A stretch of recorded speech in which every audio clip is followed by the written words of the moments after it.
June 12, 1940, 11:46 p.m., Paris, France. The nightclub lights were dimming for the final set, a slow fade that left cigarette smoke hovering like a silver veil over the crowd. Glasses clinked, low laughter rippled, and from the street outside came the distant rumble of military trucks rolling through a city that was learning to live in fear. Backstage, Josephine Baker stood, completely still, not for drama, not for nerves, but because the door behind her had just clicked shut. An officer, one in the wrong uniform, was somewhere in that audience, and she knew precisely why. She lifted her hand to her throat, steadying her breath. The satin of her gown whispered as she moved, controlled and poised, the way a performer must be, even when the world shifts under her feet. Behind the curtain, the crowd waited. Diplomats, embassy staff, foreign attachés, men who drank too much and bragged even more, the type who thought no one listened when they loosened their ties. Tonight, one of them had bragged too much, and what he said could change everything. A stagehand motioned. Time. Josephine stepped into the spotlight. The room softened, hushed, as if the chaos of war paused for her alone. Her voice rose, warm, effortless, magnetic. Men leaned forward. Women smiled. You could almost feel the air pulling toward her, as if even the oxygen chose to listen. But under the music, beneath the elegance, her mind was running. The German officer, his conversation near the bar, his careless mention of a courier route and a time, a troop movement disguised as supply delivery. A small detail to him, a critical breakthrough to the Allied intelligence team waiting across the border. She couldn't write it down. Not here, not now. Instead, as she danced, her eyes drifted to the sheet music resting on the piano, a score she'd already treated earlier with a thin wash of invisible ink, a chemistry trick she had learned from a French intelligence officer who, impossibly,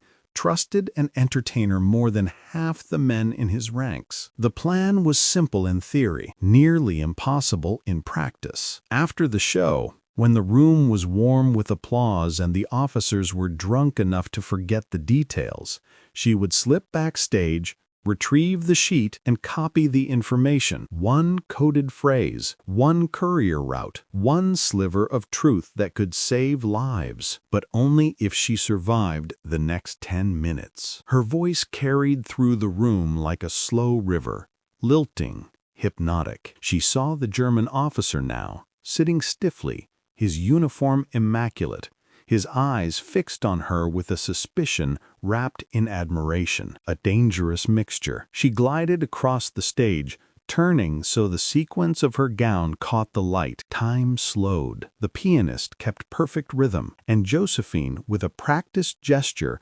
brushed her fingers across the sheet music as she passed, confirming it was still there, still intact, still the key to everything. You could almost feel the tension tightening between notes, like the air itself knew she was balancing on a blade. Behind the officer, 2 more men had entered the club. Plain clothes, but not plain enough. Their posture gave them away. Military precision poorly hidden beneath tailored jackets. They scanned the room with purpose, looking for someone. Looking for her? A cold spark ran along Josephine's spine. She sang the final verse softer, stretching each note into something fragile and haunting. The room grew still. Even the suspicious men paused to listen, a privilege beauty offers in wartime, but only for seconds. When the last note faded, applause swept through the club. Josephine offered a gracious nod, then stepped off stage, maintaining elegance when every instinct told her to run. Back in the dressing room, she shut the door quietly and locked it. The applause was still echoing, muffled now through the walls, but behind it she could hear footsteps. Quick, sharp, purposeful. She reached for the sheet music. The invisible ink was dry. The page looked harmless, but she knew what it carried, or rather, what it would carry once she wrote the officer's careless words in coded form. Just then, a shadow paused beneath the doorframe outside her room. Boots. She froze, not breathing, not blinking. A knock, soft but controlled. Fräulein Backer. A moment, please. A voice that was too polite, too official. Her heart thudded once, hard enough that she felt it in her fingertips. Outside, another pair of boots approached. She had seconds, maybe less. The sheet music trembled slightly in her hand, and then the doorknob turned. The metal latch rattled once, twice, as if whoever stood outside was testing not the lock, but her nerve. Josephine slid the sheet music behind a makeup case on her vanity, keeping her movements fluid, delicate, as though she were simply adjusting a costume piece between sets. "Just a moment," she called, letting a light, airy tone coat her voice, the kind of tone that told the world she was unbothered, untouchable. Fiction. The lock clicked open. She hadn't touched it. The door creaked inward. Two men entered, both wearing civilian jackets that failed miserably at concealing their military rigidity. The first was tall and pale, with slicked hair and a smile that didn't reach his eyes. The second kept his hands behind his back, boots perfectly aligned even in the clutter of her dressing room. The tall one spoke first. "We apologize for the intrusion, Fraulein. A routine matter." Routine. That was never good. Josephine slid the sheet music behind a makeup case on her vanity, keeping her movements fluid, delicate, as though she were simply adjusting a costume piece between sets. "Just a moment," she called, letting a light, airy tone coat her voice, the kind of tone that told the world she was unbothered, untouchable. Fiction. The lock clicked open. She hadn't touched it. The door creaked inward. Two men entered, both wearing civilian jackets that failed miserably at concealing their military rigidity. The tall one spoke first. "We apologize for the intrusion, Fraulein. A routine matter." Routine. That was never good. Josephine stepped back with the easy grace of a dancer, letting the dim light catch the smooth lines of her gown. Her expression was politely curious, nothing more. "Of course, gentlemen, but you must understand, a performer needs a moment to breathe." The tall one's smile grew. "Ah, yes. Your final song was enchanting." His gaze flickered toward the vanity, toward the sheet music hidden just inches from discovery. She noticed. He noticed her noticing. A dangerous dance. He continued, "You have quite the reputation. Influential friends, admirers in many embassies, access to interesting conversations." Josephine held his gaze. Slowly, confident. "People talk, I listen. That is how performances work, no?" He stepped closer, too close. "You listen, yes, but what do you remember?" For a moment, the room felt airless. Even the distant jazz from the club floor couldn't breach the tension. Josephine tilted her head, softening her expression. "Memory is a fickle friend, especially after champagne." The second officer moved quietly, almost casually, toward her vanity. Her heartbeat spiked. She wanted to move. She wanted to shout. But a performer knows when stillness is more powerful. He reached toward the stack of makeup, brushes, powder. His fingers hovered inches from the hidden sheet music. Josephine laughed, a bright, sudden ripple of sound that drew both men's eyes. "When men talk at parties, they assume no one listens. I assure you," she touched the officer's sleeve with playful indifference, "most of what I hear is terribly boring." The second man paused, hand mid-air. Then he lowered it. The tall officer studied her, expression unreadable. Was it suspicion? Admiration? Calculation? Sometimes the most dangerous men didn't reveal which until the very last moment. "You will come speak with us tomorrow morning," he said finally. "A simple follow-up." Her blood ran cold, but she smiled. "Of course." They stepped out. The door closed. Their footsteps faded down the hallway. Josephine didn't move until silence swallowed the room. 1 second, 2, 3. Only then did she exhale, sharp and shaky. She retrieved the sheet music, fingers trembling for the first time that night. Invisible ink, secret codes, and now a looming interrogation. She needed to get this information out before morning, before the questions got sharper, before suspicion turned into certainty. Beyond the dressing room door, a commotion rose. Voices, hurried steps. Someone was searching the backstage area, not for weapons, not for smuggled items, for her. Josephine pressed the sheet music tight against her body, eyes narrowing in defiance. There was only one exit left, and it wasn't the hallway. She turned toward the small window above the wardrobe, barely wide enough for a person to fit through, but just wide enough for someone with her agility, someone desperate, someone brave, someone who carried the fate of entire battalions in the invisible ink dancing across a page. She stepped onto the vanity chair, placed her hands on the sill, and pushed. Just as a fist pounded the door behind her, the window began to open. The window screeched as it rose, old hinges protesting like a wounded animal. Josephine froze, praying the sound hadn't carried. A second pounding hit the dressing room door, harder, urgent. "Fraulein, open at once!" Their politeness was gone now. So was their patience. Josephine pulled herself up through the narrow gap,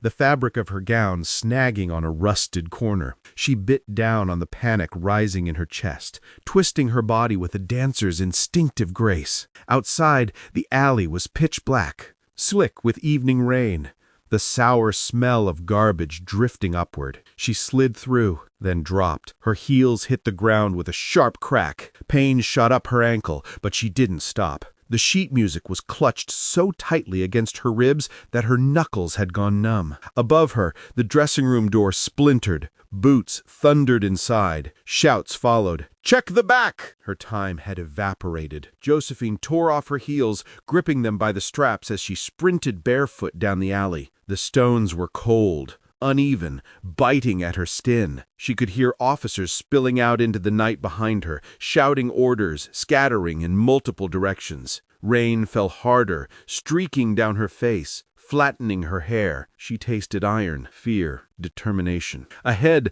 a narrow path opened between tall brick buildings.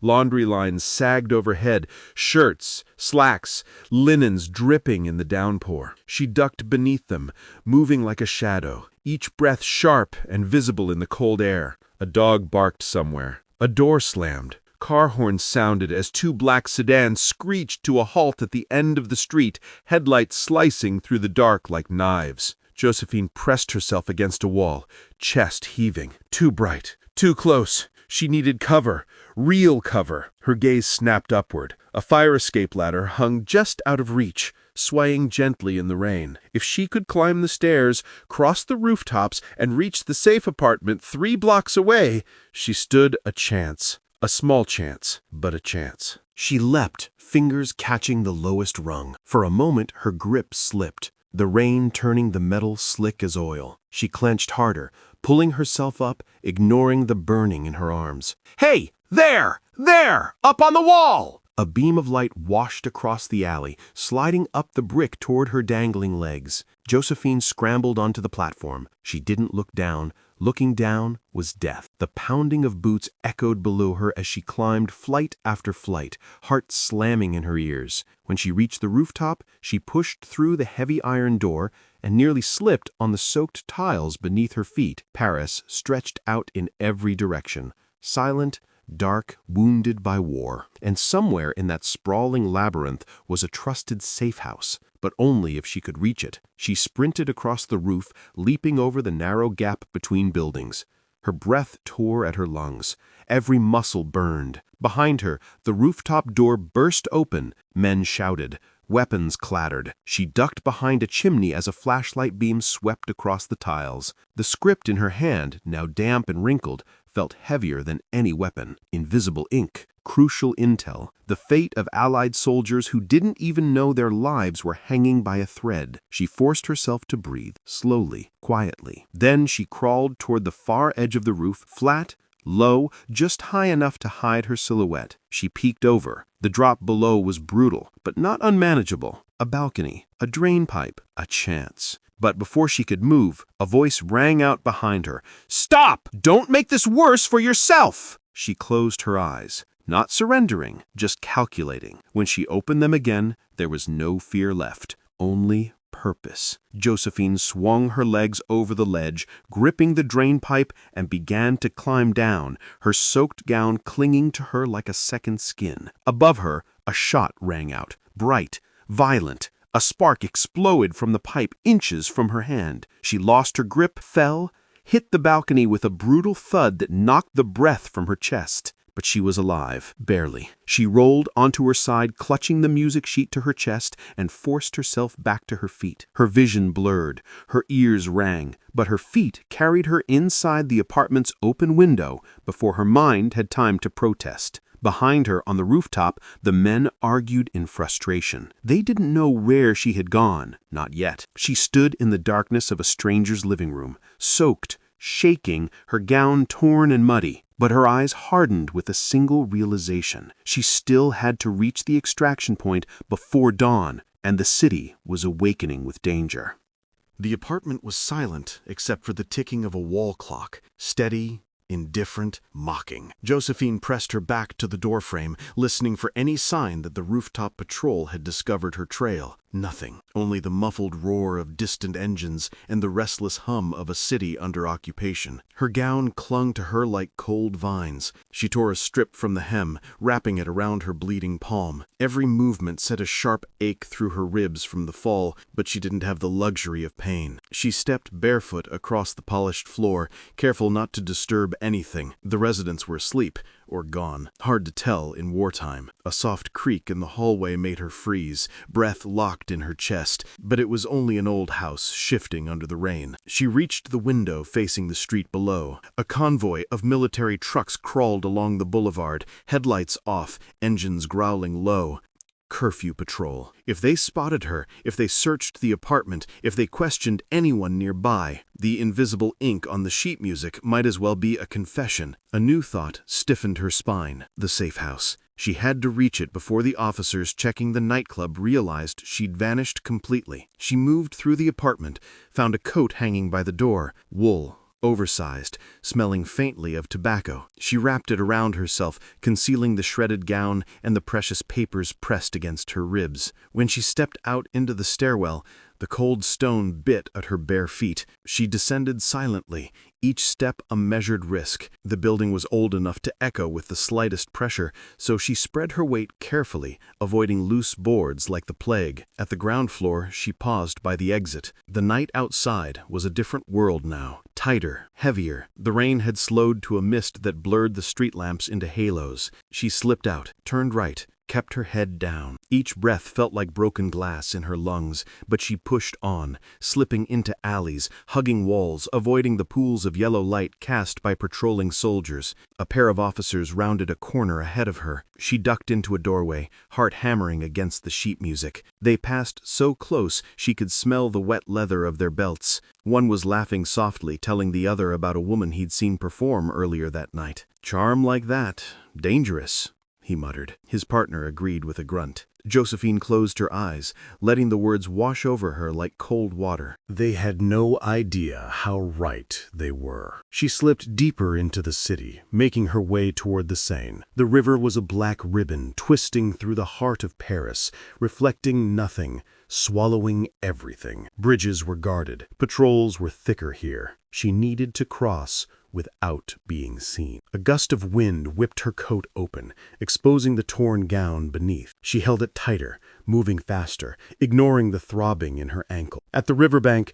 she spotted a single pedestrian, an old man pushing a cart covered with tarps. Deliveries at this hour were rare, suspicious, but he glanced at her only once, and in that single look, she recognized something familiar. Fear, yes, but also defiance. "You're out late," he murmured. His voice was gravel. "Work," she replied simply. The man nodded toward the cart. Without asking another question, he lifted the tarp slightly, enough for her to see an empty space beneath the crates. A hiding spot, a gamble, a gift. "You didn't see me," she whispered. "I see nothing. Not since they arrived." She climbed beneath the tarp, curling around the sharp edges of the wooden crates. The cart creaked as he began to push it toward the bridge. Rain dripped through small gaps overhead, landing like cold pinpricks on her skin. Boots approached. A flashlight beam cut across the tarp. "Papers," one soldier barked. The cart stopped. Josephine held her breath, squeezing the sheet music flat against her stomach. The guard rifled through something,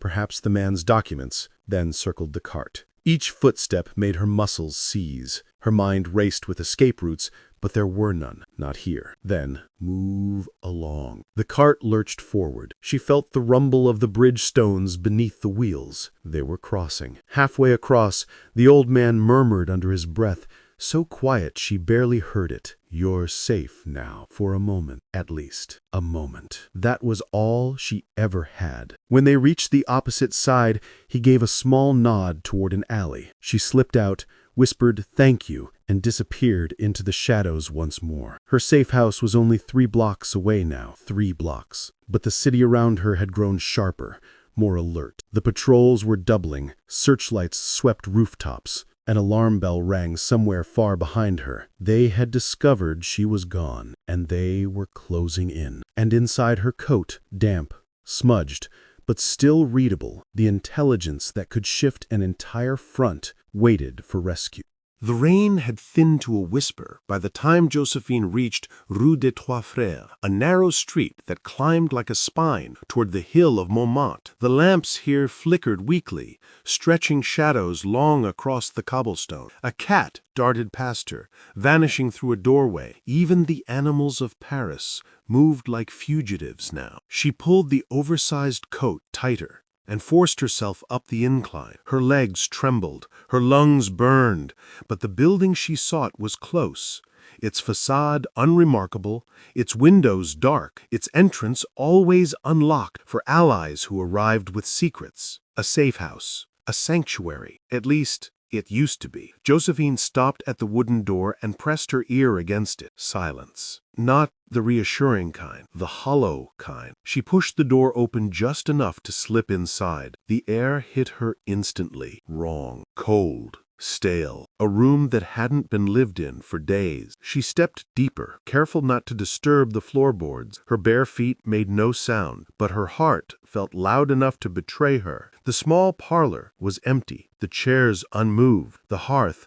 cold. No teacup on the table, no sweater draped over the chairback. The usual coded marker, a book left slightly open on the armchair, was gone, meaning only one thing. The network had evacuated. Her stomach tightened. She had risked her life crossing the city, escaping pursuit, carrying intelligence that could expose German troop movements, and the one place she thought she could hide was now just a shell. She stepped into the back room, the one with the false floor panel where messages were stored. She knelt, pressing her hand against the corner of the loose board. It lifted easily, empty. Everything gone. Every map, every microfilm, every coded cipher sheet. A chill rippled through her, colder than the night air. This wasn't evacuation. This was abandonment. Abrupt, unplanned, a retreat triggered by fear or discovery. A creak sounded behind her. Josephine spun, adrenaline sharp and hot, hands raised, ready to fight even with nothing but exhaustion and a soaked coat. A silhouette stood in the doorway, small, hunched, older. "Don't scream," the voice whispered. A woman stepped forward, a neighbor from upstairs, her shawl wrapped tight around her shoulders. Josephine recognized her vaguely from nights when the safe house hosted whispered meetings. "You shouldn't be here," the woman said, eyes darting nervously to the windows. "They came 2 days ago, asked questions. Too many questions." "Who?" Josephine's voice was barely a breath. "Men in black coats. Not soldiers. Worse, the Gestapo." A cold pressure tightened around Josephine's ribs. If they had been here, if they had searched, if any clue connected her to this address. "How long?"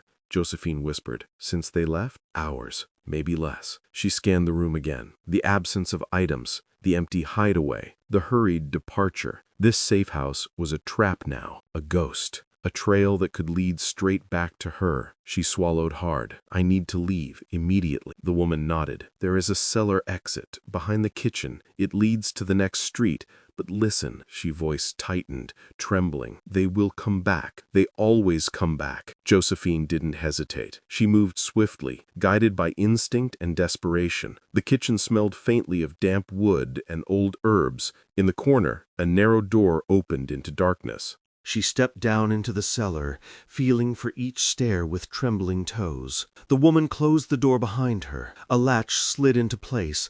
muffling the world above. At the bottom, the cellar was pitch black. She outstretched her hand until her fingers brushed the rough stone wall. The air was thick, tasting of mold and forgotten years. She moved along the wall until she found the low archway that served as the back exit. But as she pushed it open, a glimmer caught her eye, a thin sliver of light slicing through a crack in the opposite wall. Too controlled, too deliberate. Not moonlight, not a lantern, a flashlight beam. Josephine froze, her breath catching in her throat. Someone was outside, waiting, searching, and they were only inches away from discovering the escape route. She backed into the shadows, pulse hammering in her ears. If she moved now, they would hear. If she waited too long, they might enter. Her mind raced. She had intelligence that needed to reach allies in the south. She had officers combing the city for her. She had a trail of suspicion tightening like a noose. And now she was trapped in a cellar with only one way out, and someone on the other side of it. The footsteps outside shifted closer, slow, methodical, searching the wall, testing each stone. A hand touched the cellar door handle and turned. The iron handle creaked, slow, too slow. The kind of slowness that wasn't uncertainty, it was confidence. Josephine pressed herself deeper into the darkness, heart pounding hard enough she feared it might echo off the stone walls. Her bare feet curled instinctively against the cold floor. Bracing for a sprint she wasn't sure her body could manage. A sliver of light knifed into the cellar as the door eased open. Boots appeared first, polished, heavy, deliberate. Then the beam of a flashlight swung across the floor in a wide arc, dust spinning like shimmering motes in its path. The cellar had nowhere to hide, no shadows deep enough, no furniture to slip behind. And yet, the officer didn't step fully inside. He held his lantern high, scanning the upper corners, the walls, the ceiling, but not the immediate shadows near the door. He was looking for signs of movement, not someone pressed flat against the stone like a ghost. A trickle of water dripped from a pipe overhead, landing on Josephine's neck. She flinched, but caught the motion before it traveled through her limbs. The flashlight beam passed inches from her cheek. The officer muttered something under his breath, German clipped and frustrated. Then another voice called from the street above, "Nothing down there! Bring the dogs to the next block!" Josephine's stomach dropped. Dogs! If they brought them here, invisible ink wouldn't be her problem. Blood would be. The officer took one last sweeping look, then stepped back, pulling the cellar door shut. The latch clicked. Then his footsteps moved away. Josephine didn't dare breathe. Not for 10 seconds, 20, 30. Only when the footsteps faded completely did she move, exhaling in a trembling rush. Her hands shook violently now, adrenaline leaving her bones hollow. But she forced herself into motion. Standing still was death. She crossed the cellar and pushed open the hidden exit, a narrow stone hatch that led into a recessed courtyard between buildings. The rain had stopped completely now, leaving the air thick and metallic, as if the city itself were holding its breath. She slipped out, staying low, and closed the hatch behind her. The courtyard was empty, except for a broken wagon and a shutter banging softly in the wind. None, but she could hear them, the barking, growing closer, fast. Josephine moved. She crossed the courtyard, slipped into another alley, and merged with the skeletal outlines of laundry lines in stairwells. Every shadow felt like an enemy. Every gust of wind felt like a warning. Then, as she turned a corner, a lantern, a silhouette, blocked her path. A soldier. He hadn't seen her yet, but he was close enough that one step forward would put them face to face. She ducked behind the garbage bin, heart hammering against her ribs, hard enough she feared he'd hear the echo. He paused, lit a cigarette, exhaled slowly. Smoke drifted up in a pale ribbon. His back turned. A tiny window, barely a second long, but enough. Josephine darted across the alley, soundless, swift, a shadow cutting through shadows. She reached the far wall just as the soldier tossed his cigarette aside and pivoted. The ember hit the ground, sizzled, died. He saw nothing. She slipped into another narrow passageway, the city spiraling around her like a maze built to test every decision she made. The sheet music was warm now against her skin, her own body heat keeping the ink safe. The southern rendezvous point was still miles away. She needed help. She needed transportation. She needed... A hand grabbed her arm, strong, unyielding, pulling her backward into the shadows. She gasped, struck out with her free hand, but the grip held tight. A whisper cut through the dark. "Don't fight. It's me." The voice, familiar, trusted, impossible. Josephine blinked in disbelief as the figure stepped into a thin strip of moonlight. A contact from her network. Someone she believed gone. Someone she believed dead. He raised a finger to his lips. Quiet. They're sweeping the district, and they're 2 minutes from finding this alley. His eyes dropped to the coat pressed against her ribs. The intel. You still have it. She nodded. He exhaled, half relief, half fear. Then we move. Now. Before the dogs catch your scent. Josephine tightened her grip on the sheet music, her lifeline, her burden, and followed him into the dark. What awaited below Paris would be worse than the soldiers on the streets, but safer than staying here, for now, and the city above was out of time. The shuttered market loomed like a dark carcass at the end of the street, stalls draped in tarps, crates overturned, vegetables long since seized by ration officers. Josephine followed her contact through the narrow entrance, stepping carefully to avoid broken glass beneath her bare feet. Inside, the air changed, cooler, still, alive with echo. "Here," he whispered, sliding aside a slab of wood covering a cellar door. Beneath it, a stone passage breathed damp air upward, smelling of earth, chalk, and the weight of centuries. "The catacombs," Josephine murmured. Not fear, recognition. Only Parisians born in the city's marrow truly understood what it meant to descend into the labyrinth beneath it. Miles of tunnels lined with the bones of the forgotten. It was a hiding place, a death trap, and a sanctuary depending on luck, timing, and the stubbornness of the living. Her contact swung his lantern low, revealing a steep, narrow staircase. "We'll lose them down here," he said, "but keep your hand on the wall. If you get separated, you'll vanish." He didn't need to elaborate. Vanishing in the catacombs wasn't metaphor. It was fate. Josephine descended first.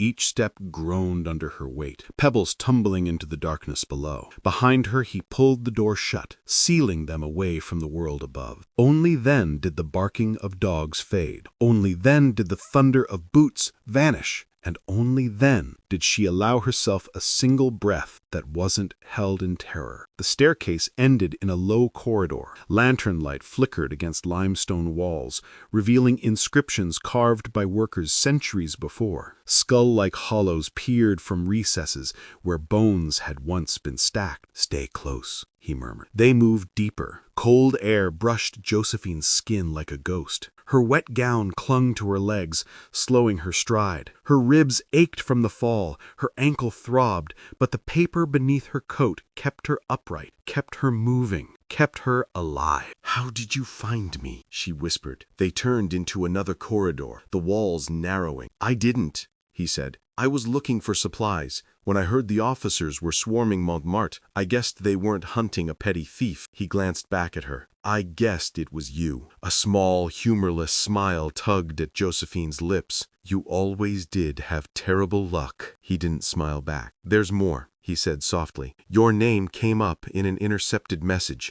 Someone is talking." Josephine stopped in her tracks. "Who?" He shook his head. "Not sure, but they know an entertainer is moving information across borders. They don't have proof yet, but they will if we don't get you out tonight." A chill sank into her bones. The interrogation scheduled for morning, the officers at the club, the safe house evacuation, it all clicked into place with terrifying clarity. "They're closing the net." Yes, and fast. They continued, the tunnel sloping downward. The lantern sputtered. Footsteps echoed, soft but multiplied by the cavern's vast emptiness. The path forked. 3 tunnels, all identical. Her contact hesitated. "This isn't right.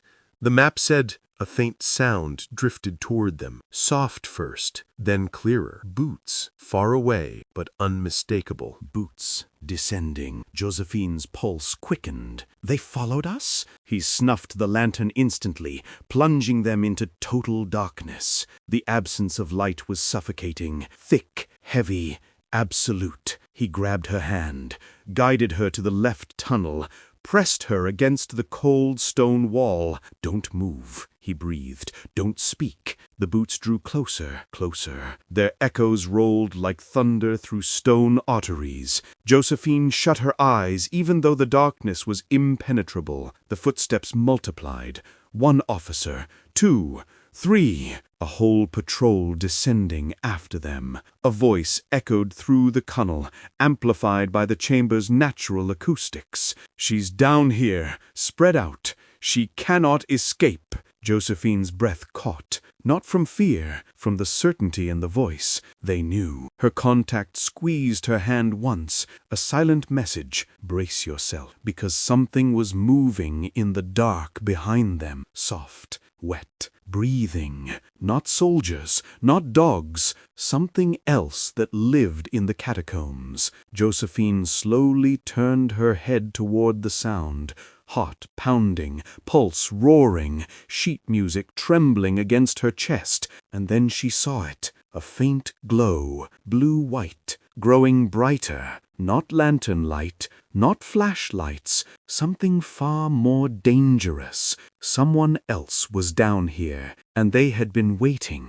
The glow strengthened, soft at first, then pulsing faintly against the damp stone like a heartbeat. Josephine's breath hitched. Her contact tightened his grip on her hand, pulling her behind a jutting section of the wall. "Stay behind me," he whispered. But even he sounded unsure. The soldiers' voices echoed from the opposite corridor now, shouting commands, barking order numbers, their boots snapping like gunfire through the chamber. They were close, but the glow was closer, too close. A shape emerged at the far end of the tunnel, human, moving slowly, lantern held low, illuminating a face streaked with soot and grime. Not a German, not an ally, a cataphile, one of the secretive tunnel dwellers who knew the underground city better than any map, a renegade guide, a ghost who navigated the bones of Paris by instinct. The man's eyes flickered to Josephine and her companion. He tilted his head, studied them, measured the danger bleeding from their silhouettes. Then he pressed a finger to his lips,